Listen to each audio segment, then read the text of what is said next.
Vijay Devarakonda 'Kingdom' movie 31వ తారీఖు అయితే రిలీజ్‌కి వస్తుందని చెప్పి ఆళ్ళు టీజర్ అయితే రిలీజ్ చేయడం జరిగింది. Release date, promo.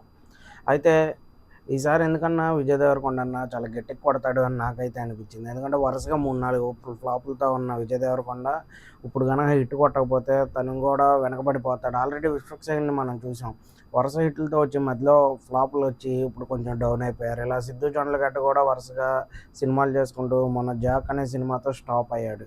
ఇలా కాకుండా ఉండాలంటే పక్కాగా విజయ్ దేవరకొండ ఈసారి హిట్ కొట్టాల్సిందే. లేదంటే చాలా వెనక్కెళ్ళిపోతారు. ఆల్రెడీ మనం 'నితిన్' గురించి మన తమ్ముడు రిలీజ్ అప్పుడు మాట్లాడుకున్నాం. హిట్ కొట్టకపోతే చాలా కష్టం అని.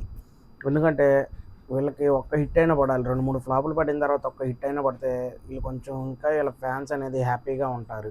చూద్దాం విజయ్ దేవరకొండ గారిది ఈసారి ట్రైలర్ కూడా చాలా బాగుంది. అలాగే ఎన్టీఆర్ అన్న వాయిస్ ఓవర్ ఇచ్చారు ట్రైలర్‌కైతే. ఇప్పుడు రిలీజ్ ప్రోమో కూడా చాలా బాగుంది చూస్తాకి. ఈసారి ఏదైనా చేస్తాను సార్ అని చెప్పి చాలా ఎమోషనల్‌గా చెప్తున్నాడు. చూద్దాం మరి ఏం జరుగుతుందనేది. 31వ తారీఖు థియేటర్‌లో చూసి ఎలా ఉందో మాట్లాడుకుందాం.